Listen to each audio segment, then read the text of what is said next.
Good afternoon to all of you. Today we will see cardiovascular diseases. So, the cardiovascular system work in a very high tension state. This condition result from the force of contraction of heart muscles to squeeze out the blood and the peripheral resistance produced by the arteries. Apart from this, the diet factor along with smoking and liquor may contribute cardiovascular diseases which can be categorized as under.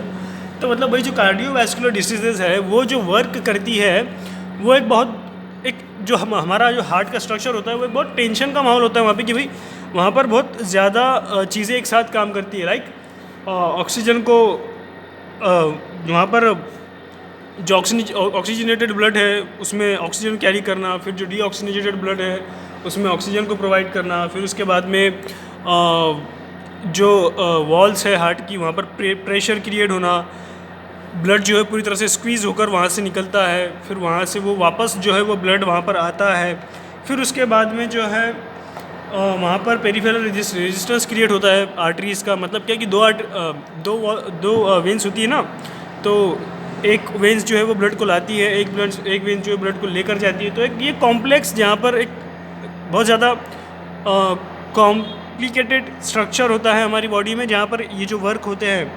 तो ये जो function है हमारा ये normal function है, लेकिन अगर ये फंक्शन में किसी तरह का चेंजेस होता है तो किस वजह से हो सकता है कि जो डाइट फैक्टर्स है लाइक अल्कोहल कंजप्शन या फिर आप the food which you have intake, अगर आप ज़्यादा फैट या फैटी प्रोडक्ट खाते हो या फिर अगर आप अल्कोहल का कंजप्शन करते हो, आप स्ट्रेस लेते हो, तो इसके ऊपर आपको क्या डिसीज़ेज़ वहाँ पर हार्ट के ऊपर इसका क्या इफ़ेक्ट हो सकता है, कौन कौन सी डिसीज़ को ये सब चीज़ें कंट्रीब्यूट कर सकती है, वो चीज़ें हम यहाँ पर आज देखेंगे। तो उसमें सबसे पहला जो है वो है कॉन्जिनाइटल। तो कॉन्जिनाइटल की मीनिंग क्या हुआ है? कॉन्जिनाइटल मतलब ऐसी डिसीज़ जो कि प्रेजेंट फ्रॉम बर्थ। कॉन्जिनाइटल की मीनिंग क्या होता है? प्रेजेंट फ्रॉम बर्थ, मतलब ऐसी डिसीज़ जो कि हमको बचपन से यानी कि पैदा होने के पास से हमको जो है हमारे कहाँ पर होती है, हमारे हार्ट में प्रेजेंट होती है। लाइक उसके एग्जांपल जैसे कि आप सुनते होंगे कि वो जब पैदा हुआ था तब से उसके दिल में छेद था, या फिर आप ऐसे सुनते होंगे कि उसके दोनों वॉल्स जो है वो मिले हुए हैं, या उसका हार्ट जो अलग अलग चेम्बर्स होते हैं वो आपस में मिले हुए हैं ना, आप सुनते हो ऐसे। तो इस तरह के जो कॉम्प्लिकेशंस होते हैं वो यहाँ पर हमको देखने को मिलते हैं, जिसमें फर्स्ट है एट्रियल सेप्टल डिफेक्ट। तो एट्रियल सेप्टल डिफेक्ट मतलब क्या कि atrial septal defect means that causes hole in the wall between the heart upper chamber. अगर अपर चेम्बर जो होता है हार्ट का, इस तरह से जो हार्ट होता है और उसका जो अपर चेम्बर होता है, ऐसे हार्ट के जो अपर चेम्बर होता है इतना, जैसे कि ये हार्ट की डायग्राम है फॉर एग्जांपल इस तरह से, और इसके ऐसे 4 चेम्बर होते हैं इस तरह से। तो जो अपर चेम्बर होता है इसमें अगर आप हार्ट में होल होता है तो इसको हम बोलेंगे, ये जो पार्ट होता है ऊपर का उसको हम बोलते हैं एट्रियल। तो जो एट्रियल होता है इसको क्या बोलते हैं हम? एट्रियल। तो अगर इस पार्ट में अगर छेद होता है या फिर अगर वहाँ पे होल है अगर पैदाइशी, तो उसको हम क्या बोलेंगे? Atrial septal defect. Next one is ventricular septal disease. मतलब क्या वेंट्रिकुलर सेप्टल मतलब क्या? ये जो नीचे के जो 2 पार्ट होते हैं, ये अगर जो चेम्बर है वो ये जो 4 चेम्बर वो अलग अलग होते हैं, लेकिन एबनॉर्मली अगर ये चेम्बर आपस में मिले हुए होते हैं तो हम बोलेंगे कि ये क्या है? Ventricular septal defect. और स्टेनोसिस मतलब क्या? स्टेनोसिस मतलब stenosis means valve that is narrow and doesn't open properly. मतलब कि जो हमारा हार्ट है, हार्ट का जो वॉल होता है वो जो होता है वो नैरो होता है और ठीक तरीके से ओपन नहीं होता, तो जिसकी वजह से जो ब्लड है वो ठीक तरीके से पूरी तरह से अंदर नहीं जा पाता। इसलिए हमारा जो हार्ट है वो बहुत ज़्यादा उसको वहाँ पर मेहनत करना पड़ती है, बहुत ज़्यादा उसको वर्क करना पड़ता है ब्लड पंप करने के लिए। क्यों? सिंपल सी बात है, अगर आपके घर में अगर वॉल्व है या फिर नली है या फिर आप पानी जो है वो पानी भर रहे हो और अगर आपने जो आगे कॉर्क होता है वहाँ पर हाथ रख दिए तो क्या होगा? प्रेशर क्रिएट होगा और वहाँ से पानी जो है वो निकलने के लिए प्रेशर में आएगा, फिर वहाँ से इसलिए क्या होगा? फिर उसी तरह से जो मशीन्स है हमारी, तो उसके ऊपर फिर उससे लोड बढ़ता है हाथ रखने से। तो उसी तरह से जो हमारा हार्ट है उसको भी ब्लड पंप करने में क्या होती है? वहाँ पर प्रॉब्लम होती है। सेकंड वन क्या है? एक्वायर्ड। तो एक्वायर्ड क्या है? कि एक्वायर्ड डिसीज़ ऐसी डिसीज़ मतलब जो कि किसी बैक्टीरिया की थ्रू या फिर हमारी लाइफस्टाइल की वजह से हमारी बॉडी में इंसर्ट हो जाती है, तो उसको बोलते हैं हम एक्वायर्ड। उसमें है रिमोटिक हार्ट फीवर, दूसरा है hypertension, third one is ischaemic. Ischaemic मतलब कोरोनरी हार्ट डिसीजेस, उसकी एग्जांपल है angina pectoris, myocardial infarction.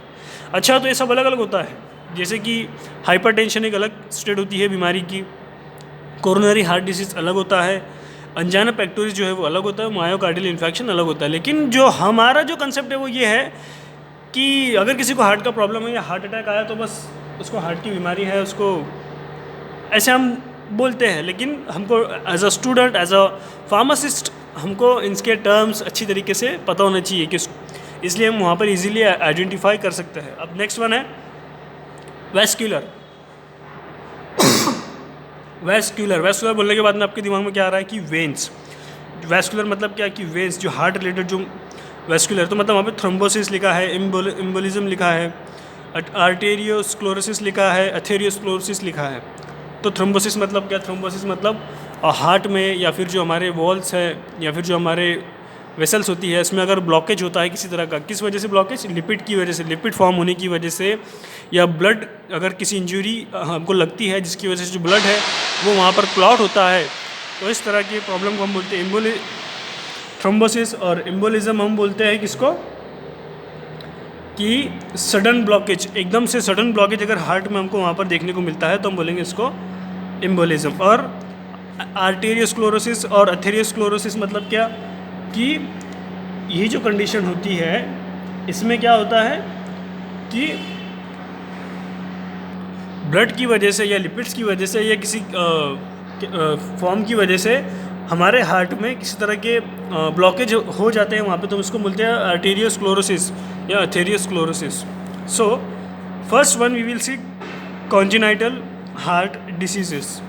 The first one is we will see congenital heart diseases. In that, congenital abnormalities of heart occur in the ratio about 8 per 1000 live from birth.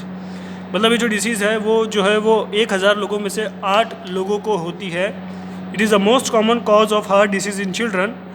Children में जितनी भी heart disease होती है इसका सबसे common cause है कि birth defect की वजह से उनको इस तरह की डिसीज़ होती है। This disease cover a broad spectrum of malformation ranging from small lesion to severe abnormalities that may cause death in adult age. Mainly two factors play important role cause the disease.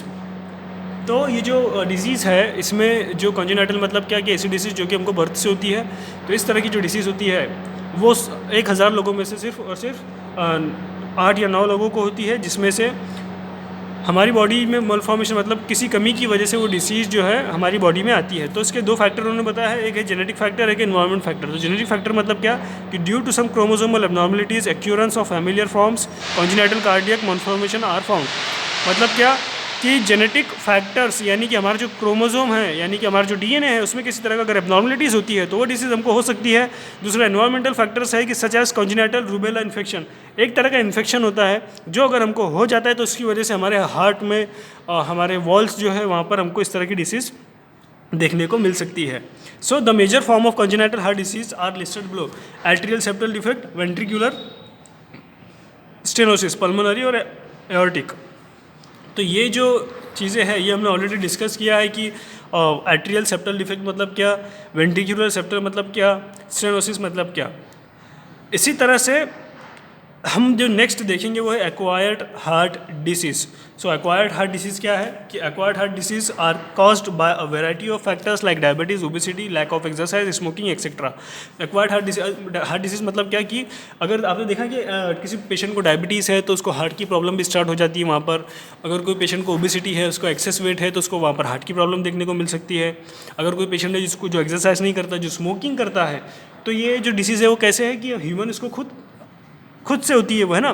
जैसे कि diabetes है तो ये acquired हो गई, obesity है ज़्यादा खाने की वजह से आपका मोटापा ज़्यादा है तो मोटापे की वजह से क्या होगा फिर वहाँ पर आपको जो लिपिड्स का फॉर्मेशन होगा वॉल्स के अंदर, हार्ट के अंदर, जिसकी वजह से ब्लॉकेज हो सकता है। फिर लैक ऑफ एक्सरसाइज आप नहीं करेंगे, कैलोरीज बर्न नहीं करेंगे, कार्बोहाइड्रेट बर्न नहीं करेंगे, तो फिर क्या होगा कि ये जो है वो फिर जो है वो लिपिड्स का फॉर्म कर लेता है और लिपिड्स फिर क्या करते हैं वहाँ पर वो ब्लॉकेज करते हैं। उसी तरह से स्मोकिंग की वजह से भी आपका जो है वो जो बॉडी का जो हार्ट है या हमारे जो लंग्स है वो उसकी वजह से ख़राब होते हैं। और जो फिर लंग्स जो है उसकी एबिलिटी क्या है कि वो वहाँ पर ऑक्सीजनेटेड ब्लड जो है वो ऑक्सीजन देकर ऑक्सीजनेटेड ब्लड वहाँ पर आता है। लेकिन अगर हार्ट हमारा लंग्स ही फिर ठीक तरीके से काम नहीं करेंगे तो काम नहीं करेंगे अगर, तो हार्ट को जो है ठीक तरीके से ऑक्सीजनेटेड ब्लड नहीं मिलेगा और इसकी वजह से फिर हमारे हार्ट में भी कॉम्प्लिकेशन हमको देखने को मिलेंगी। तो इसलिए एक्वायर्ड हार्ट डिसीजेस के अंदर सबसे पहले रूमेटिक हार्ट डिसीजेस। अब रूमेटिक हार्ट डिसीजेस क्या है भाई? तो ये एक इन्फेक्शन है जो कि एक बैक्टीरिया से होता है हमको, जिसकी वजह से क्या होता है कि हमारे हार्ट के ऊपर इन्फ्लामेशन आता है। इन्फ्लामेशन मतलब वो सूज जाता है और फिर वो इन्फ्लेम होने की वजह से वो ठीक तरीके से पंप नहीं कर पाता। वहाँ पर जितना ब्लड की क्वांटिटी है उतनी ब्लड की क्वांटिटी फिर आ नहीं पाती। क्यों? क्योंकि वो साइज़ में बड़ा हो जाता है फिर वहाँ पर। So it is cause by rheumatic heart fever which is cause by a beta haemolytic streptococci. तो ये एक बैक्टीरिया है बीटा हीमोलाइटिक स्ट्रेप्टोकोकाई, जिसकी वजह से हमको रूमेटिक हार्ट फीवर होता है।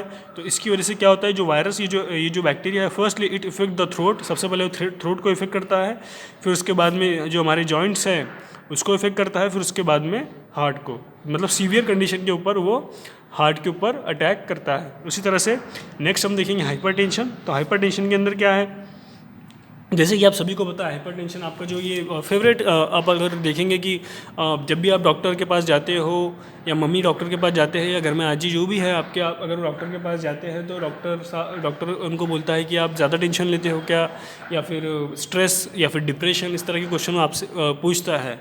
तो hypertension means hypertension is one of the commonest disorders of cardiovascular system. Blood pressure is an individual is under both genetic and environmental factors.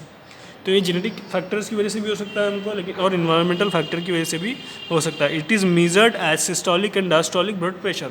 तो ये जो हार्ट प्रेशर है, आपने देखा कि कभी हार्ट प्रेशर एक होता है, दो तरह के हार्ट प्रेशर होते हैं, इस तरह से लिखा होता है वो 80/120 इस तरह से होता है ना। तो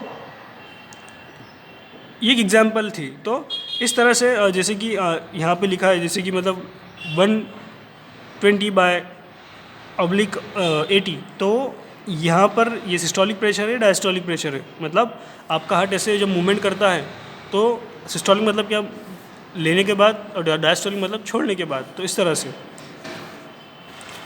तो a person who reading are constantly above 140 to 90 mm Hg may be said to have hypertension. मतलब ऐसा पर्सन जिसकी हार्ट की जो रीडिंग्स है वो 140 to 90 तक होती है, तो हम बोलेंगे कि ऐसे पर्सन की जो है उसको हम हाइपरटेंशन का पर्सन बोल सकते हैं, या फिर उसको हम ऐसे बोलेंगे कि इस पर्सन को हाइपरटेंशन है या उसको बीपी की प्रॉब्लम है। The diastolic blood pressure is a classic silent killer. देखो उन्होंने क्या बोला है कि जो डायस्टोलिक प्रेशर है वो क्या है, क्लासिक साइलेंट किलर। मतलब आपको पता भी नहीं चलता, आपकी डेथ वहाँ पर हो सकती है इसकी वजह से, अगर ये टाइम पर डायग्नोज नहीं हुआ तो यहाँ पर हम देखेंगे कि ईटियोलॉजी एंड पैथोफिजियोलॉजी की क्या है। सो ईटियोलॉजी एंड पैथोफिजियोलॉजी में प्राइमरी हाइपरटेंशन क्या है, it is also called as an essential hypertension. More than 90% of the patient with evaluation of arterial blood pressure with unknown or unidentifiable cause. मतलब क्या कि primary hypertension जो होता है वो 90% जो उसमें से केसेस होते हैं उसमें से हमको ये जो पता ही नहीं चलता कि किस वजह से इनको हुआ है। तो डॉक्टर इसलिए आपसे इस तरह से क्वेश्चन करता है फिर कि आपको टेंशन ज़्यादा है क्या घर में, आपको वर्क ज़्यादा करते हो क्या आप घर में। तो इस तरह के क्वेश्चन जो है डॉक्टर फिर हमको वहाँ पर पूछता है। In general increases in blood pressure is regulated by barometric feedback mechanism which include renin angiotensin system, aldosterone, kallikrein, kinin and symptomatic symptoms. देखो यहाँ पे सिंपैथेटिक सिस्टम लिखा है उन्होंने। अब सिंपैथेटिक सिस्टम लिखने के बाद में आपको जो मैकेनिज्म है, जब आप पढ़ते हो सिंपैथेटिक सिस्टम के बारे में आपकी इकोलॉजी के एक्सपेरिमेंट्स में, तो वहाँ पर आप देखते हो कि आपको पॉजिटिव एनोट्रोपिक इफेक्ट, नेगेटिव एनोट्रोपिक इफेक्ट वहाँ पर देखने को मिलते हैं। तो किस तरह से वो सिंपैथेटिक एजेंट वहाँ पर एक्ट करके हमारे हार्ट की जो हार्ट रेट है उसको कम या ज़्यादा कर सकते हैं। तो ये फिर आपको समझना चाहिए कि बीमारी, हाँ अगर वहाँ पर उन्होंने पोटेशियम का इन्फ्लक्स बढ़ा दिए, सोडियम हमारे हार्ट में कम रहा, तो क्या होगा फिर हमको डिक्रीज हार्ट प्रेशर हो सकता है। ऐसे एजेंट सिंपैथेटिक जिन्होंने ब्लड प्रेशर को इंक्रीज़ कर दिए, यानी कि सोडियम की परमेबिलिटी को बढ़ा दिए और पोटेशियम की परमेबिलिटी को कम कर दिए, तो इस तरह के एजेंट ने क्या किए फिर हार्ट रेट जो है वो हमको हाइपरटेंशन हो सकता है उससे। तो ये जो मैकेनिज्म है, फिर जो अल्डोस्टेरॉन मतलब आपने क्या है ये एंजियोटेंसिन, रेनिन एंजियोटेंसिन सिस्टम। अब अगर आपने एंटी हाइपरटेंसिव को क्लासिफिकेशन देखा होगा तो वहाँ पर रेनिन एंजियोटेंसिन यानी कि ACE इनिबिटर करके होगा वहाँ पर, एंजियोटेंसिन कन्वर्टिंग एंजाइम इनिबिटर। तो उसका सिंपल मैकेनिज्म क्या है, आप अपने फ्यूचर के लिए भी याद रख सकते हो कि जब आप एंटी हाइपरटेंशन का ACE इनिबिटर्स का मैकेनिज्म आप अगर देखोगे तो सिंपल है कि इसमें क्या होता है कि एंजियोटेंसिन फर्स्ट जो होता है वो कन्वर्ट होता है एंजियोटेंसिन सेकंड के अंदर। तो जब ये एंजियोटेंसिन फर्स्ट सेकंड के अंदर कन्वर्ट होता है तो ये इंक्रीज़ करता है क्या, हमारे हार्ट का blood pressure by increasing the sodium. तो जो एजेंट है, जो ACE इनिबिटर होते हैं, वो क्या करते हैं, इसका कन्वर्जन जो होता है एंजियोटेंसिन कन्वर्टिंग एंजाइम फर्स्ट का एंजियोटेंसिन कन्वर्टिंग एंजाइम सेकंड के अंदर, तो उसको वो क्या करते हैं, ब्लॉक करते हैं। और उसको ब्लॉक करने की वजह से क्या होता है, वो सेकंड बन नहीं पाता, और सेकंड बनने की वजह से वो सोडियम को फिर जो है वो इवेल्यूएट नहीं करते, जिसकी वजह से हमारा ब्लड प्रेशर नहीं बढ़ता। सिंपल सा मैकेनिज्म है। यही मैकेनिज्म आप अपने ड्रग्स का जो मैकेनिज्म वहाँ पर बताओगे तो वहाँ पर भी इसको हम दे सकते हैं।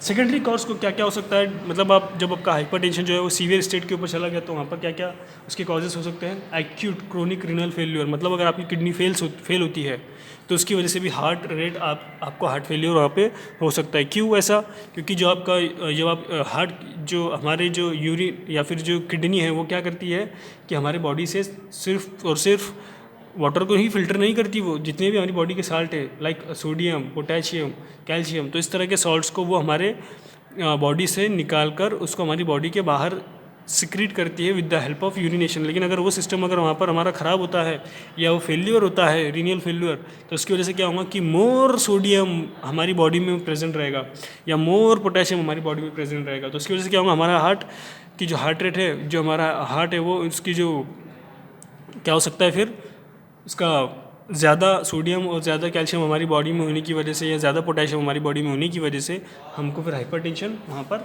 हो सकता है। इसी तरह से रीनल आर्टरी स्टेनोसिस, अगर जैसे कि हमने देखा कि स्टेनोसिस क्या होता है, तो क्या होता है स्टेनोसिस। स्टेनोसिस हमने देखे थे कि भाई वो जो हमारा जो हार्ट है, यानी कि वो क्या करते हैं कि जो रीनल आर्टरीज़ है, जो ऐसी आर्टरीज़ जो कि ब्लड सप्लाई करती है किडनीज़ को, तो उस आर्टरीज़ में अगर वो नैरो है, अगर वो नैरो है तो उसकी वजह से क्या होगा कि वो ब्लड जो है वो हार्ट को से ठीक से फिर मिलेगा नहीं वहाँ पर, और फिर क्या होगा कि हार्ट फेलियर या रीनल आर्टरी स्टेनोसिस हमको वहाँ पर हो सकता है। उसी तरह से हाइपर अल्डोस्टेरोनिज्म है।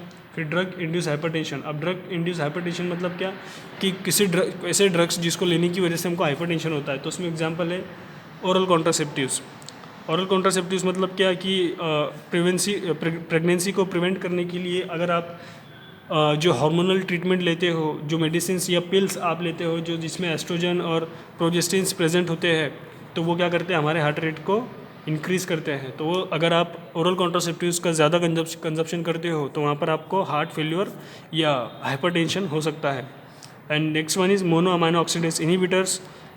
Next is cyclosporine. साइक्लोस्पोरिन क्या है, ये एक एंटीबायोटिक्स है जो हमारे हार्ट को जो हार्ट रेट है वो इंक्रीज़ करता है। फिर अब हमको कैसे समझेंगे कि भाई हमको जो है वो हार्ट या जो है वो हमको हाइपरटेंशन हुआ है, तो उसके साइन एंड सिम्टम क्या है, हेडेक होता है, tinnitus, ranging sound in the year, ringing sound मतलब आपको रिंगिंग जैसे साउंड का महसूस होना, या फिर आपके ईयर्स के अंदर और आपका हेड। फिर उसके बाद में क्या होगा, ब्लीडिंग में अकॉर फ्रॉम द नोज़ से आपको ब्लीडिंग हो सकती है। डिजीनेस एंड वर्टिगो मतलब आपको फुटीज, डिजीनेस, इस तरह की प्रॉब्लम हो सकती है। Oedema of optic disc. Oedema of optic disc मतलब क्या, जिसको हम पैपिलडेमा भी बोलते हैं। तो पैपिलडेमा क्या है कि जो optic nerve at the back of the edge becomes swollen, मतलब ये जो हमारी आइज़ होती है, अगर आप आइज़ का स्ट्रक्चर देखोगे तो पीछे से इस तरह से आर्टरी होती है। तो जो आर्टरी होती है अगर ये सॉलो हो जाती है वहाँ पर, मतलब वो अगर सूज जाती है, तो इस तरह की कंडीशन को हम क्या बोलते हैं, papilloedema due to increase in intracranial pressure. Intracranial pressure की वजह से फिर पैपिलडेमा होता है वहाँ पे, और उसकी वजह से फिर हमको ब्लाइंडनेस हो सकती है वहाँ पे। फिर ब्रेन ह्यूमरेज। ह्यूमरेज का मतलब क्या होता है कि ब्लड निकलना, वहाँ पर ब्लड का बहना, उसको बोलते हैं हम ह्यूमरेज। तो ब्रेन ह्यूमरेज मतलब क्या, मतलब ब्रेन में ब्लड का बहना। तो इस तरह की सिचुएशन हो सकती है वहाँ पर। So ischaemic heart diseases. Ischaemic heart diseases क्या है? It is also called as coronary heart diseases in which there is an imbalance between the myocardial demand and blood supply.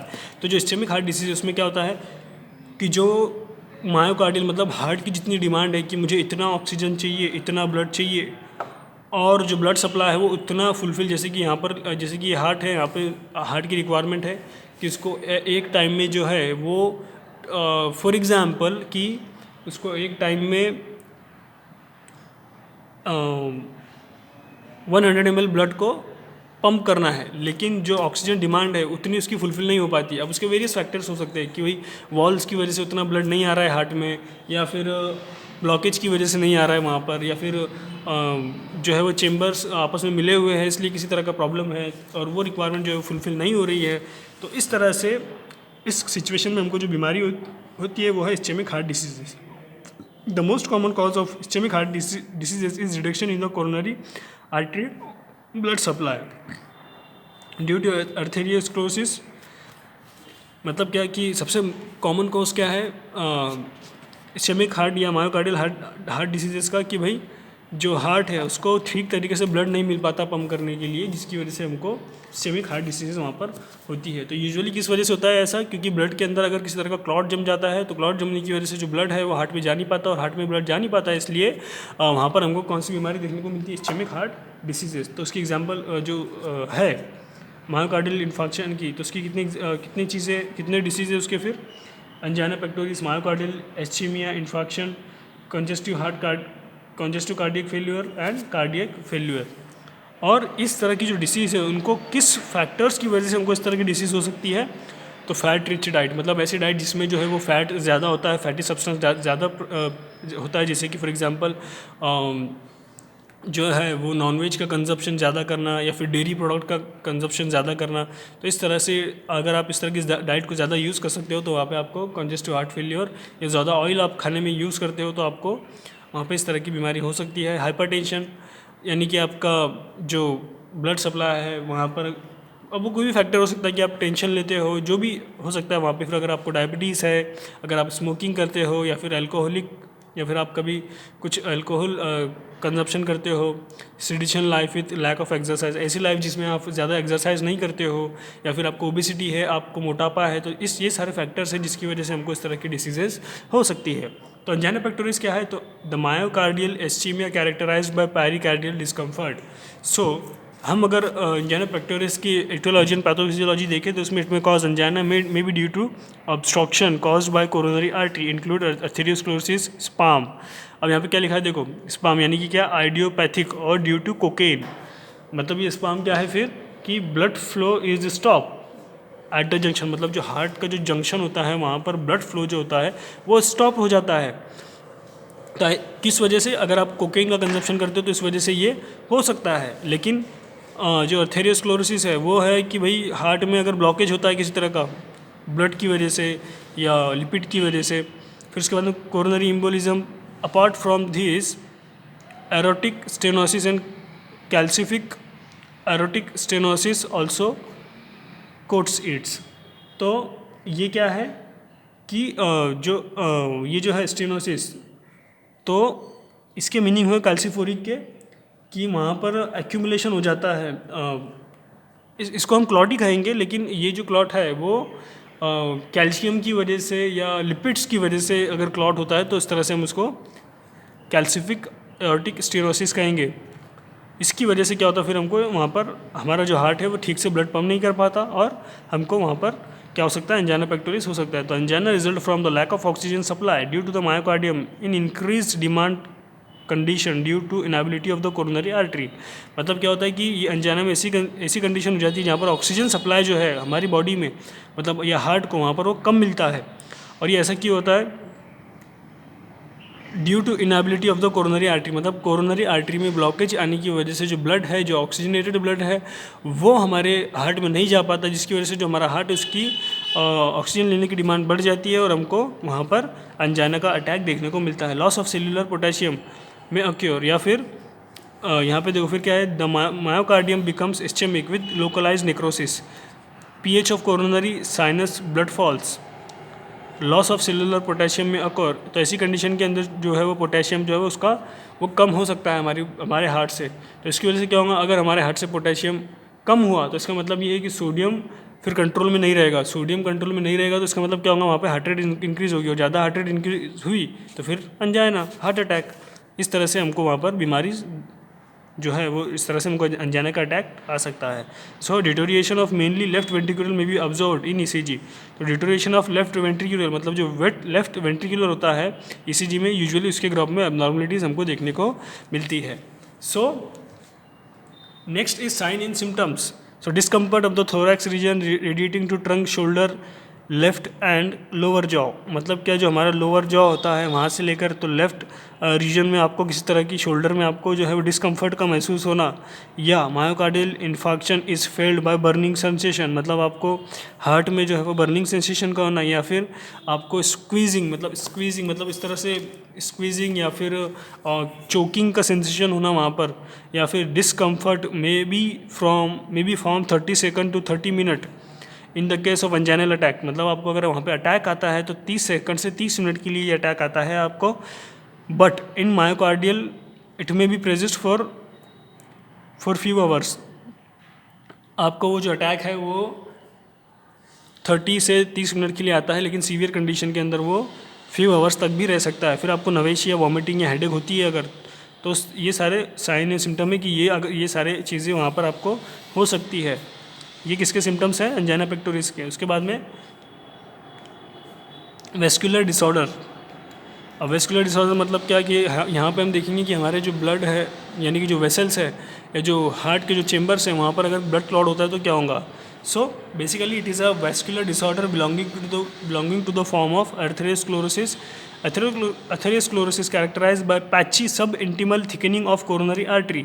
मतलब जो कोरोनरी आर्टरी है वो थिकनिंग होती है, किस वजह से, ब्लड फ्लो की वजह से। वहाँ पर अगर फैटी सब्सटेंस जो है वो आकर जमा होना स्टार्ट हो जाते हैं तो जो हमारा जो आर्टरी है वो कैसे हो जाती है, फिर वो थिकनिंग होती है उसकी, और वहाँ पर वॉल पे वॉल आने की वजह से जो ब्लड सप्लाई वहाँ पर हमको फिर ब्लड को जगह कम मिलती है वहाँ पर, या फिर हार्ट जो प्रेशर है ब्लड का वो क्रिएट नहीं हो पाता उस वेसल्स के ऊपर, जिसकी वजह से पूरी तरह से ब्लड हार्ट के अंदर नहीं जा पाता। उसकी पैथोफिजियोलॉजी क्या, atherosclerotic plaque consist of accumulated intracellular and extracellular lipid, smooth muscle cells, connective tissues.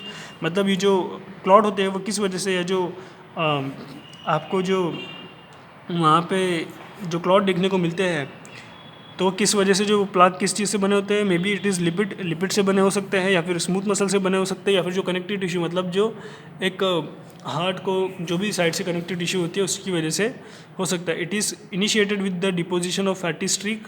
मतलब अगर फैटी मटेरियल हमारे हार्ट में उसका डिपोजिशन होता है विच लेटर कन्वर्ट इनटू फाइब्रियस प्लॉक।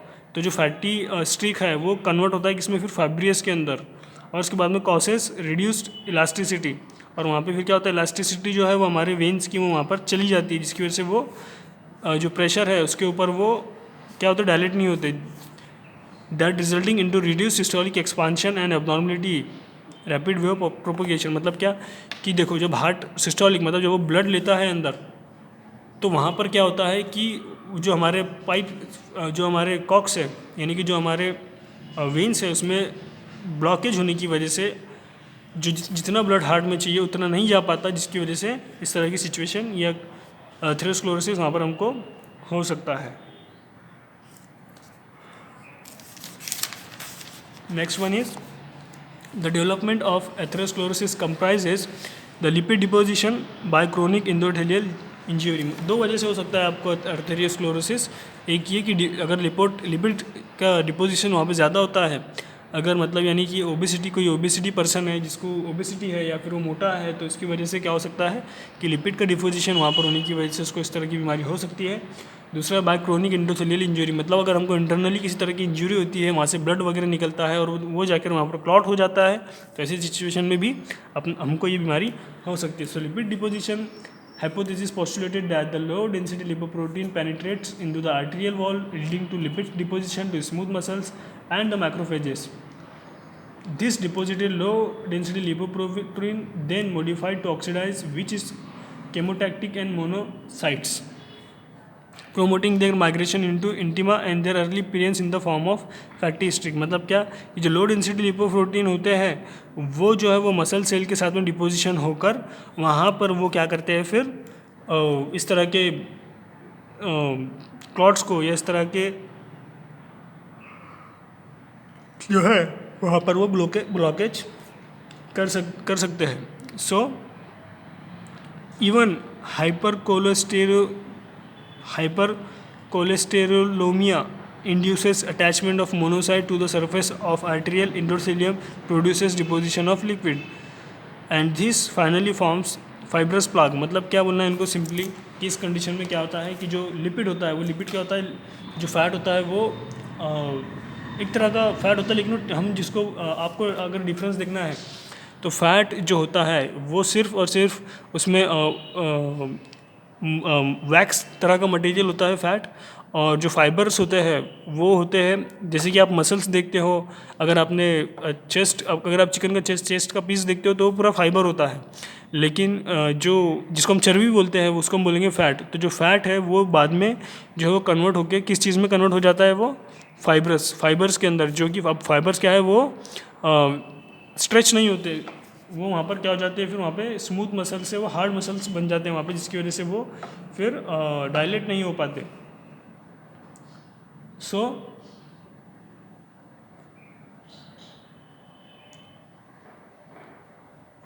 फाइबरस प्लाग्स वहाँ पे फिर हमको देखने को मिलता है।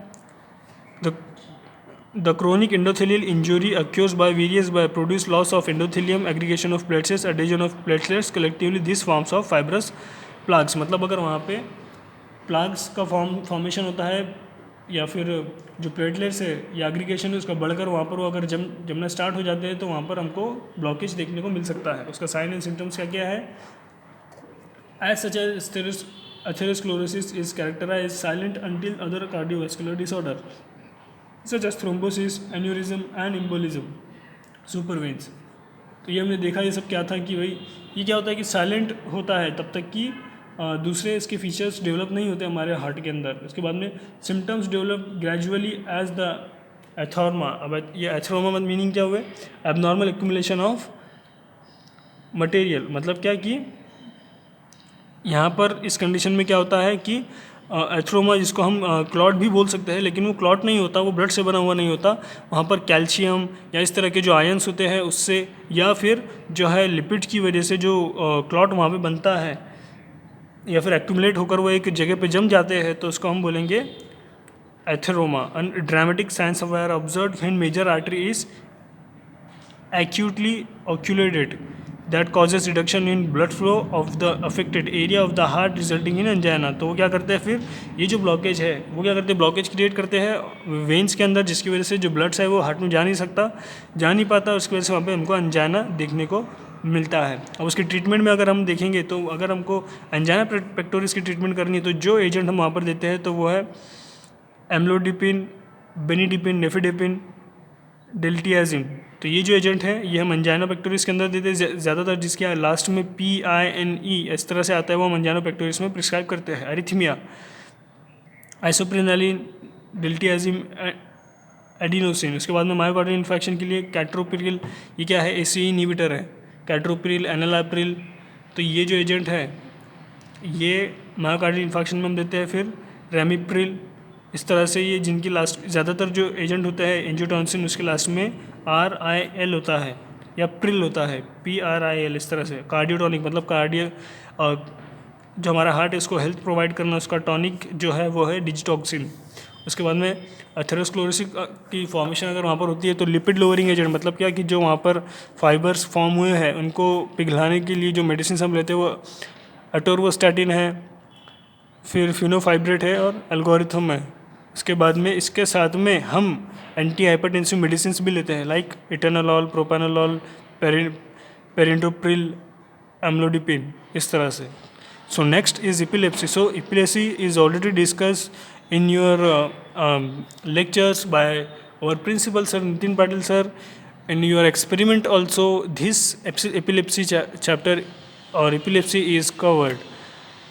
और आपको अच्छी तरीके से समझने के लिए मैं इस वीडियो के साथ में आपको एक पीपीटी की लिंक भी शेयर करूंगा जो कि हमने ही बनाई है, तो उसको भी समझकर आप जो है वो आपके क्लेरिफिकेशंस को जो लेक्चर में या प्रैक्टिकल के टाइम में रिवीजन होने के बाद में भी क्लियर नहीं हुए तो वो वहाँ पर आपको समझने को मिलेगा। तो यहाँ पे जो है वो हमारा चैप्टर नंबर जो हमारा चैप्टर है डिसीज़ मैनिफेस्टेशन एंड सिम्टम्स, ये यहाँ पर ख़त्म होता है। In the next lecture we will see physiological parameters, that is our chapter number 5. Thank you.